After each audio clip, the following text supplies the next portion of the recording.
Allez, c'est la seconde partie, toujours en ce lundi 12 septembre 2000. J'ai un peu la voix cassée. 2022. Donc c'est la suite parce que ça me paraît quand même assez long. Alors j'ai visionné un tout petit peu, c'est tout, mais je ne pensais pas que ça serait aussi long. Alors si c'est pas en deuxième, ça sera peut-être en troisième partie, ou je le ferai une autre fois la troisième partie, mais on va rien comprendre. Donc je vous invite à écouter si vous le souhaitez, cette seconde partie, parce que c'est quand même très très intéressant. Alors je pense qu'il y a des personnes qui s'intéressent à ceci depuis un certain temps, parmi vous, parce que c'est vrai que l'être humain est quand même assez curieux, et c'est normal aussi, on a envie de savoir certaines choses.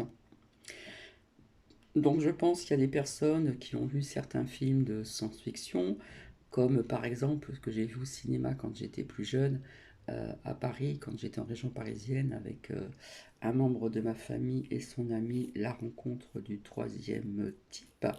Et il y a eu aussi des films où l'on voit aussi, qui sont quand même, qui ont été assez connus, des enlèvements aussi, hein, des enlèvements où on faisait des expériences, etc., etc. Comme je vous dis, on en prend, on en laisse. Perso, j'y crois fortement. Voilà.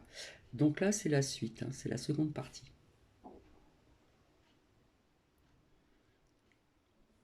Pas de cadeau.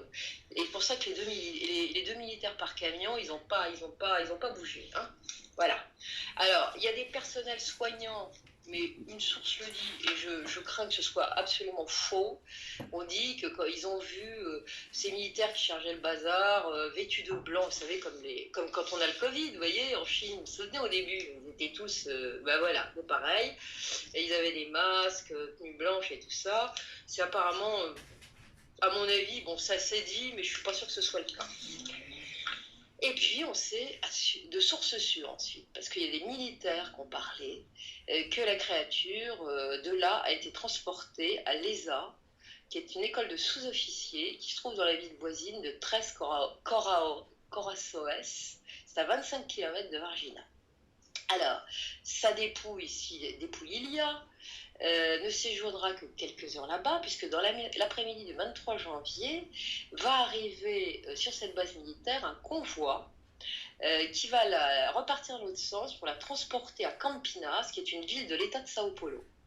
Et là-bas, on sait de sources sûres que sera autopsiée cette créature, ceci dans les locaux de l'Unicamp, qui est l'université d'État de Campinas, et qui autopsiera cette créature, un certain docteur Balan Palares, qui, en d'autres temps, a autopsié la dépouille de Joseph Mengele, que tout le monde connaît, et qui est un afro-nazi qui a fait des expériences épouvantables dans les camps de concentration.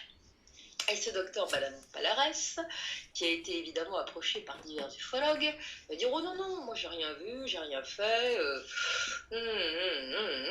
Puis un jour, il va quand même se confier à un étudiant avec lequel il est assez proche. Et il va lui dire qu'il s'écoulerait bien des années avant qu'il soit libre d'évoquer cet épisode avec la créature. Il a dit les d'ailleurs.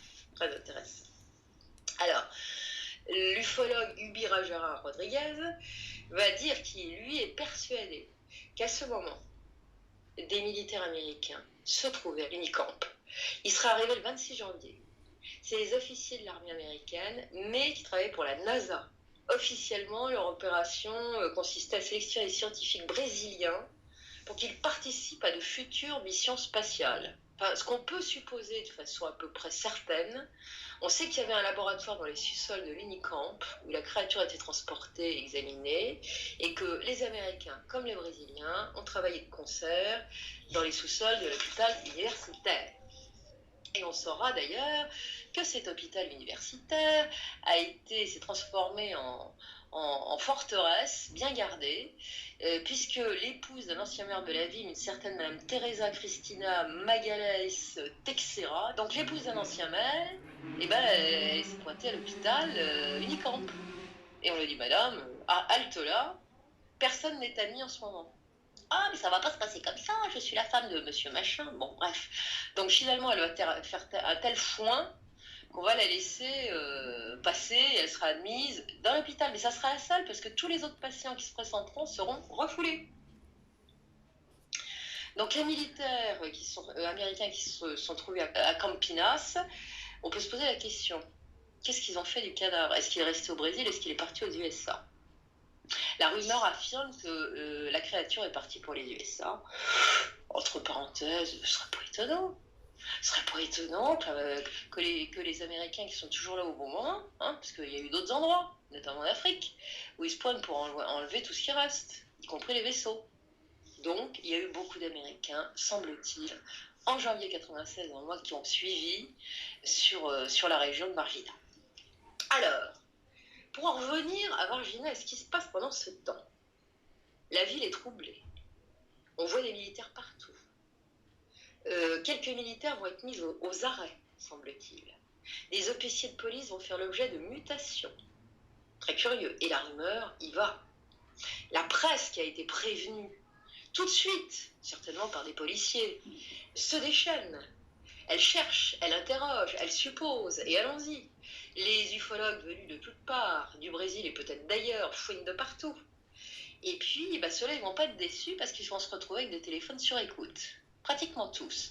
Et ceux qui n'ont pas de chance, ils vont même recevoir des menaces anonymes. Donc, ça bouge à Varginha. C'est pas le truc de tout repos. Et si quelques sceptiques ont encore le courage d'affirmer à l'heure actuelle que c'est une grosse blague, pour une grosse blague, ça déplace beaucoup de militaires. Hein. Et puis, il va y avoir un drame. Un drame dans cette histoire-là, qui est le décès brutal d'un officier de police, en l'occurrence le jeune homme qui a recueilli dans la rue la créature. Donc on se souvient qu'il l'avait traitée avec humanité et qu'il avait eu un bref contact avec elle au moment où il l'approchait. Et il se dira qu'elle aurait eu à ce moment-là certainement de surprise et peut-être de peur, une petite réaction pour tenter de fuir, et le policier l'aurait alors saisi par le bras, il n'avait pas de gants. La famille donnera une autre version. Elle dira que la créature, en faisant ça peut-être, l'a légèrement blessée sous le bras gauche. Et dans une interview, un documentaire où elle était interviewée, c'est un documentaire tourné par la BBC sur l'affaire de Varginha, eh bien, la sœur du jeune policier déclarera que peu après son contact avec la créature, il y a une sorte de furoncle qui est apparu sous son aisselle gauche. On l'a emmené à l'hôpital régional probablement, et ce furoncle a été traité, drainé par un médecin de l'hôpital. Non, c'est au Bon Pasteur qu'il a été, au Bon Pasteur, comme on dit. Et il y a eu des analyses pour savoir ce qui avait produit ce furoncle, et c'était un staphylocoque banal. Effectivement, ça peut arriver, parce qu'on en a plein la peau. Mais voilà, donc il a eu ça. On l'a traité par antibiotiques, mais ça n'est que le début. C'est le premier épisode, parce que ça va très mal tourner pour ce jeune homme, qui va être pris assez vite de forte fièvre, qu'on n'arrive pas à traiter, qui le rend affreusement malade, et il se met surtout à souffrir d'atroces douleurs dans le dos, au niveau des reins, et on se demande ce qu'il a, et on pense qu'il a un problème de hernie discale ou quelque chose comme ça. Il n'y a pas que ça. Il semblerait aussi qu'il soit mis à saigner de certaines parties du corps qui ne sont pas précisées, donc voilà. On ne sait pas trop quoi faire, mais on va finir par l'emmener à l'hôpital.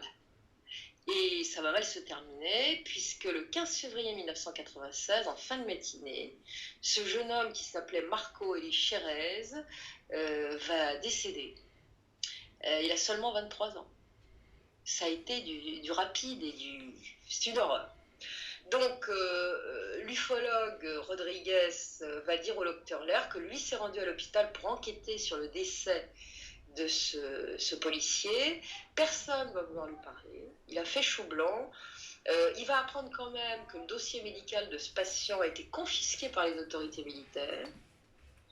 Et on va surtout lui dire, vous savez, vous allez avoir beaucoup de mal à obtenir des informations au niveau de l'hôpital, parce que personne ne veut parler de cette histoire-là. Bah oui, on peut comprendre aisément pourquoi. Alors, le docteur Lair va rapporter différents éléments d'informations dans son livre, Et ce qui va le frapper, c'est quand il va relire une source disant qu'il avait des saignements du corps. Il va se dire que c'était très curieux, parce que ça lui a fait penser, lui c'est un médecin, mais dans l'air, hein, à des symptômes du virus Ebola quand même. Ce qui est un peu bizarre. Alors il n'y a qu'une source qui dit ça. Enfin, lui, il l'écrit quand même dans son livre, donc je suppose que la source devait être fiable, sinon il n'en aurait pas parlé. Et il va se poser la question de savoir si certains de nos visiteurs ne seraient pas parfois porteurs de virus ou d'autres choses qui peuvent être fatales à notre humanité. En attendant, on n'en saura pas vraiment davantage sur ce qui a entraîné le décès du jeune homme, mais quand même un peu plus. Parce que l'ufologue Rodriguez va à un moment obtenir une interview, plutôt un entretien, avec un cardiologue qui s'appelle Cesario Lincoln Furtado, qui l'a soigné à l'hôpital du Bom Pastor juste avant son décès. Et lors de l'entretien, ce médecin va expliquer que le patient Marco Eicherez a d'abord été pris en charge par l'hôpital régional de Varginha, par un de ses confrères qui s'appelait Armando, le docteur Armando Martis Pinto. Il a été pris en charge le 12 février 1996, avec des douleurs lombaires absolument atroces. Il était complètement épuisé, ça n'allait pas du tout. Donc voyant ça, le docteur Pinto s'est dit ça va plus, on n'a pas les équipements pour, on le fait transférer à l'hôpital du Bon Pasteur. Donc on va le prendre tout de suite en charge là-bas et on va lui faire une série d'examens. On va s'apercevoir tout de suite que c'est pas une hernie discale, il n'a pas de problème de dos. C'est autre chose. Alors on va lui faire des analyses de sang, des analyses d'urine, et on va se rendre compte que les analyses de sang révèlent une très grave infection susceptible d'évoluer en toxémie, donc c'est une intoxication du sang, c'est fatal, on en meurt. Alors immédiatement, on va lui administrer 2 antibiotiques extrêmement puissants qui devraient agir tout de suite, hélas. 24 heures plus tard, l'état est stable, inchangé. Et 2 fois hélas, puisque le 15 février au matin, ça se dégrade brutalement. Quand il se réveille, il est dans un état de torpeur et de confusion absolue. Il présente également des signes de cyanose, donc il commence à bleuir, ce qui veut dire qu'il est désoxygéné et que le risque de septicémie est donc désormais majeur. Donc on va le... Zut, pardon, c'est ma lampe. Ça me prendra à jouer les chefs d'orchestre. On va le retransférer en urgence à l'hôpital régional et on va le mettre en réanimation avec un traitement de choc. Mais ça ne fait rien. Ça ne fait rien du tout et on s'aperçoit qu'il n'a plus de défense immunitaire. Qu'aucun traitement antibiotique n'agit. Le médecin dira que les antibiotiques étaient aussi efficaces que lui donner de l'eau sucrée. Ça veut dire ce que ça veut dire. Donc, système immunitaire absolument effondré. C'est-à-dire qu'il ne peut plus se protéger de rien. Et le docteur Furtado le confirmera. Il dira, moi, j'ai vu aucune bactérie particulière qui soit particulièrement pathogène. Il y avait des bactéries, certes, on n'en meurt pas quand on est en bonne santé. Et on va révéler que là où il y a le plus de bactéries, il a fait une infection urinaire. C'est dans les urines. C'est là où c'est le plus... Et alors pourquoi les antibiotiques n'ont pas marché? On ne comprend pas. En fait, cet homme-là, en peu de jours, a eu 3 virus ou bactéries différentes qui l'ont affecté. Salle sous les selles, avec le furoncle, une petite pneumonie, une pneumonie minime, comme dira le docteur Furtado, et puis l'infection urinaire. Alors, pneumonie minime, vous avez d'autres sources qui vous disent c'est affreux, il souffrait d'une thromboembolie pulmonaire septique dont il est mort, une grave pneumonie, c'est pas vrai. Le docteur qui l'a traité dit c'était un petit début de pneumonie. Le problème c'était l'infection urinaire. Donc, il y a eu une septicémie foudroyante et il en est mort. Et alors, c'est très curieux, pourquoi? Et c'est ça qui m'a posé question. Parce que jusqu'alors, il n'avait pas de problème de système immunitaire. Et le docteur Furtado dit, je ne comprends pas.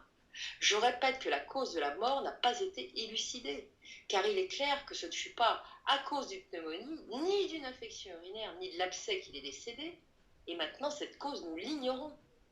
Donc, on sait que c'est simplement une chute brutale du système immunitaire. L'ufologue Rodriguez va pousser ce médecin dans ses retranchements. Il va lui... Bon, l'autre, il sait qu'il y a eu un contact avec une créature un peu spéciale. Et il va demander au docteur Filtrado, est-ce que vous pensez que c'est cette créature qui aurait pu contaminer? Bah, lui, il dit, moi je suis un scientifique, tout ça n'est qu'hypothèse. Mais ce que je peux dire, c'est que Marco Elitcherez a connu une mort étrange et sans aucune explication rationnelle. Voilà ce qu'il va dire. Il va ajouter aussi dans ma vie professionnelle, j'ai déjà vu 2 personnes de 25 ans mourir d'une infection, mais toutes les 2 avaient des précédents. Elles avaient une déficience immunitaire depuis longtemps, ce qui n'était absolument pas le cas du jeune policier. Donc, pas d'explication médicale. En tout cas, pas par une cause rationnelle. Et il est mort d'une défense de système immunitaire. C'était fini, terminé. Et quand le docteur Lerre va faire son enquête, épaulé par l'ufologue Rodriguez, ils vont avoir un coup de chance. Un coup de chance absolument inouï. Puisque l'épouse du policier décédé, donc Marco Elitcherez, va se manifester. Elle va se manifester durant les quelques jours où ils sont en train de travailler ensemble. Et en fait, cette dame va leur dire, j'ai été contactée par une personne qui était employée à l'hôpital régional lorsque la créature y a fait un bref séjour avant d'être transportée à l'hôpital Humanitas. Et elle va dire que cette personne et d'autres qui travaillaient là-bas ont décidé de s'exprimer sur ce qu'elles ont vu et qu'elles voudraient bien rencontrer le docteur Lerre dont elles ont appris qu'il était en ville. En fait, elles ne voulaient pas trop parler à l'ufologue, c'était plutôt au docteur Lerre. Et c'est ainsi que le docteur Lerre va pouvoir voir la veuve du policier et profiter pour l'interviewer, lui poser des tas de questions. Alors ça sera un entretien pour le moins surprenant et en même temps très révélateur, puisqu'elle va parler, cette dame, mais elle va livrer des informations assez particulière. Elle va dire des trucs d'une banalité totale qui finalement n'apportent pas grand-chose. Elle va dire que par exemple son mari est rentré tard dans la nuit, le jour où il a trouvé la créature.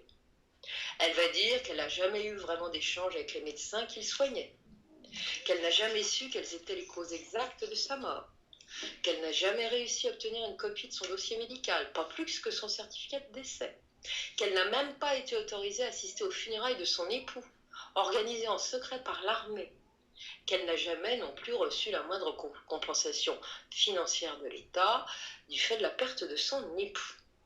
Donc si elle a livré de quelques rares informations qui n'ont pas apporté grand-chose, elle va répondre pratiquement à aucune des questions qui lui sont posées par le docteur Lerre. Systématiquement, quand sont des questions qui sont un peu gênantes, elle répondra « Oh, je ne sais pas. Oh, je ne me souviens pas. » Et donc, c'est toujours ces 2 phrases sibyllines qu'elle emploiera quand on lui demandera dans quel délai entre le contact et la créature et les malaises, quel délai il y a eu. Je ne sais pas.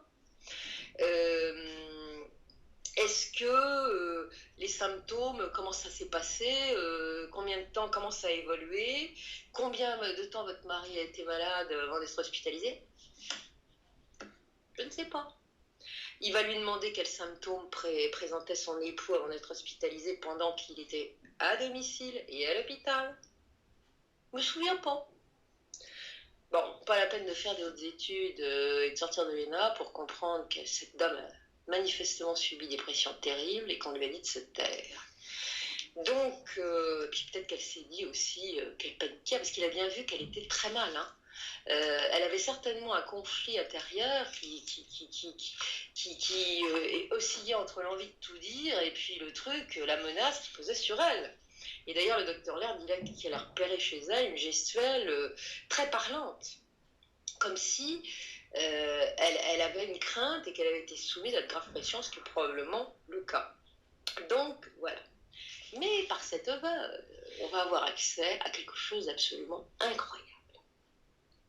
Puisque des personnels de l'hôpital Humanitas vont se décider à parler de la créature qui a été admise dans leur établissement. En dépit des avertissements qu'ils ont dû recevoir, ces soignants de l'hôpital vont raconter beaucoup de choses au docteur Lerre. Ils vont commencer par dire qu'ils sont très effrayés très très effrayés à l'idée de lui livrer des informations, en dépit du temps qui a passé, mais ils pensent avoir un devoir moral de le faire. Par contre, ils vont poser des conditions. Ne publiez jamais ce que nous allons vous dire au Brésil. Aux États-Unis, oui, c'est pour ça qu'on a voulu vous parler, mais certainement pas au Brésil. Ne révélez jamais, jamais, jamais mon nom à quiconque. Bon, c'est évident que ces gens craignaient pour leur vie, on peut dire ça comme ça, pour celle de leur famille, et peut-être aussi de ne plus pouvoir exercer leur métier. Tous expliqueront qu'ils sont sous surveillance, en ajoutant qu'ils ne sont pas les acteurs ou les témoins directs de ce qu'ils vont dire, et qu'ils vont commencer comme ça en disant qu'ils n'ont rien vu, que c'est simplement des choses qui sont arrivées à d'autres qui vont raconter. Donc ils ont vraiment lourdement assisté là-dessus, mais vous allez voir que c'est peut-être pas tout à fait ça. Donc il y a trois personnes qui ont accepté de témoigner. Un médecin et 2 autres membres du personnel soignant, un homme et une femme, sont probablement des infirmiers. Et ces gens vont d'abord dire qu'une nuit de janvier 96, les médecins et les infirmières ont constaté d'un seul coup que des militaires en armes envahissaient les couloirs de l'hôpital. Cela leur a pas paru incongru, parce que comme j'ai déjà dit, ça arrive souvent au Brésil que les militaires investissent l'hôpital. Mais ce qui va beaucoup plus surprendre, c'est qu'ils ne pouvaient plus aller et venir librement. On leur demandait toutes les 2 minutes pourquoi ils allaient là, pourquoi ils faisaient ça, enfin, etc., etc. Et surtout, ils vont se rendre compte, et notamment ce médecin qui est en fait un chirurgien orthopédique, que certains personnels n'ont plus accès à un bloc opératoire. Et devant ce bloc opératoire sont postés des gardes armés, des militaires armés. Et quand on peut rentrer dans ce bloc, on ne peut plus en ressortir, même pour aller faire pipi. C'est pas possible. Hein. Donc, les militaires, quand le chirurgien orthopédique qui doit opérer dans ce bloc, il ne sait pas qui d'ailleurs, ils vont lui demander de se préparer à faire quelque chose. Il dit qu'est-ce que j'ai à faire, on lui dit ça serait une réduction de fracture sur quelqu'un qui s'est cassé la jambe. Mais quand il va ouvrir la porte du bloc, c'est stupeur et tremblement. Il n'y a pas que des militaires devant la porte. Le bloc est bourré de militaires avec des armes. Le personnel médical est déjà présent. Il y a un silence de mort dans ce bloc opératoire. Tout le monde se regarde en chien de faïence. Personne ne communique. Il va demander des informations sur le patient. On lui a dit pas question. On lui transmet pas de dossier. Quand il va croiser le regard des infirmières du bloc, il va voir qu'elles ont l'air terrifiées, qu'elles ont peur, et lorsqu'il va soulever le drap, parce que la personne est déjà là, il pense que c'est un enfant d'ailleurs, parce que c'est pas une grande taille. Quand il va soulever le drap stérile, qu'est-ce qu'il découvre? Que c'est pas du tout un enfant. Il a un choc. Le visage n'a rien d'humain, les yeux sont trop grands, ils sont rouges et sans pupille, et il fixe le plafond. Le regard semble comme absent.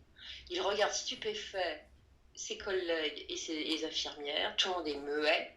L'un des militaires présents, qui est un officier de haut rang, s'approche.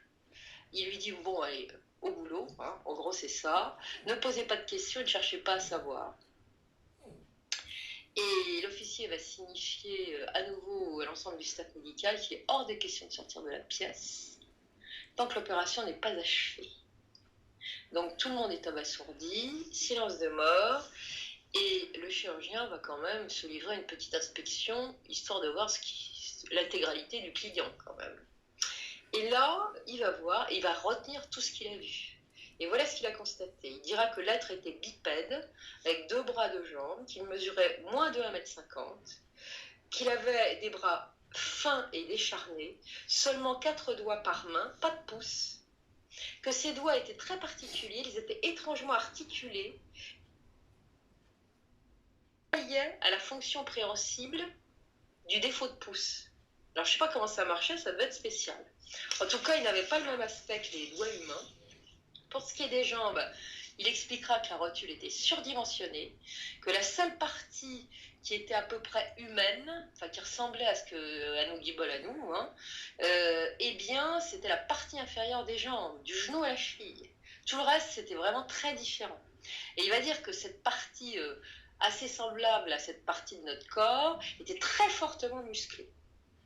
Et il a pensé après que bah, peut-être que cette créature venait d'un endroit où la gravité était très différente de celle de la Terre, d'où cette morphologie particulière. Il va également noter que les pieds de la créature étaient étroits, épais, dotés de 3 doigts charnus qui ressemblaient à des sortes de plaquettes, ça devait être plat. Pas d'ongles, ni aux mains ni aux pieds. Et chose particulièrement étrange, à la mi-hauteur du pied se trouvait une sorte d'appendice qui pendait vers le sol. C'était allongé comme un doigt et ça se terminait par une serre, une sorte de griffe longue de 2 centimètres. Et lorsqu'il verra l'être marcher, donc plus tard, le chirurgien constatera que cet appendice se plaçait à l'horizontale sur le côté du pied de manière à ne pas gêner la marche. Bon, quant à la peau, il décrira comme les autres qu'elle était brun foncé, luisante, qu'elle paraissait comme huilée. Mais il l'a touchée, cette peau, pour voir. Et il s'est aperçu que ça n'avait pas du tout un toucher huileux. C'était sec, une grande sécheresse. Ça avait l'apparence d'une peau réticulée avec de grandes écailles. Mais si on la touchait, là encore, la peau était lisse. Aucune séparation entre les écailles. Donc totalement lisse, dénuée de poils. La tête était sans cheveux. Et cette tête va beaucoup impressionner le chirurgien. Il va dire qu'elle était vraiment trop grande par rapport à la taille de l'individu, qu'il y avait effectivement ces 3 protubérances qui partaient du front jusqu'à la région occipitale, et puis que cette tête était beaucoup plus large en haut qu'en bas du côté de la mâchoire. Que va-t-il dire d'autre? C'est-à-dire que les yeux étaient grands, légèrement étirés vers le haut, vers les côtés. Il comparera ça à des yeux asiatiques. Il dira surtout, ce qui était frappant, c'est que c'était totalement rouge. Il n'y avait pas de pupilles, il n'y avait pas de blanc. Et ça ressemblait, dira-t-il, à des réservoirs liquides, comme s'il y avait du liquide à la place des yeux. Et en plus que ce rouge de ses yeux émanait une faible luminosité. Et il va dire, j'ai remarqué, et on a tous fait pareil, que tous ceux qui étaient là évitaient de croiser ce regard-là. Instinctivement, on ne regardait pas. Il dira également que le nez de la créature était dépourvu d'arêtes. C'est une légère proéminence avec 2 trous en guise de narines. La bouche était minuscule, un trait. Les oreilles, il dira seulement de petites ouvertures qui ressemblaient à des canaux résiduels, donc 2 trous. Le cou était mince, étroit. Ça semblait manquer de force musculaire. Il se demandait comment une tête aussi lourde sur un cou aussi fin pouvait tenir, quoi. La créature semblait avoir une cage thoracique, donc des côtes, mais c'était très frêle et en même temps très musclé, c'était très particulier. Pas de sein évidemment, pas de nombril, et il va constater la blessure. Alors, c'est une blessure sur le haut de la cuisse, une fracture complexe du fémur et une fracture ouverte, puisqu'il voit l'os. Voilà, ça fait presque 28 minutes, hein, bientôt nous y sommes à ces 28 minutes. Donc c'est un documentaire qui est très très long, donc c'est la seconde partie.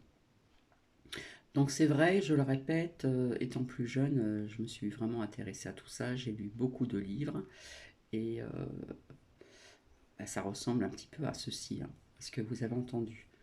Bien sûr, ce partage est pour les personnes à qui ça intéresse, parce que c'est pas tout le monde qui s'intéresse à des êtres d'ailleurs. Voilà, et c'est vrai que c'est très bien expliqué, Monique. Il y a beaucoup de détails, c'est très intéressant. Mais je connaissais cette chaîne et il y a très longtemps. Mais ça ne parlait pas que de ça, il y a plusieurs sujets, hein. Voilà. Donc il y aura la troisième partie. Je sais que c'est très long, mais il y a énormément de détails qui peuvent être aussi intéressants aussi. Voilà.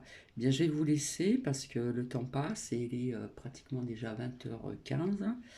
Il y a quelqu'un qui attend aussi une sortie. J'ai dit le mot magique. Pour l'instant, il est pas à côté de moi. Il n'est pas à côté de moi. Donc j'espère que vous m'entendez bien. Donc c'est très long, hein. Je vois le fil rouge là, j'en suis pratiquement à la moitié de ce partage. Et puis, comme je vous l'ai dit, ici, cette chaîne est un panache de partage de plusieurs sujets, etc., etc. Eh bien, écoutez, je vais vous laisser et je vous dis donc à plus tard. Alors, je vais déjà mettre en ligne cette première et seconde partie et la troisième, je la ferai plus tard. Ne vous inquiétez pas, je reviens ce soir en ce qui concerne euh, ce que je vous ai dit au niveau de L pape. Voilà, je vous dis à tout à l'heure et je mets tout de suite ces deux partages en ligne. Allez, bisous bisous.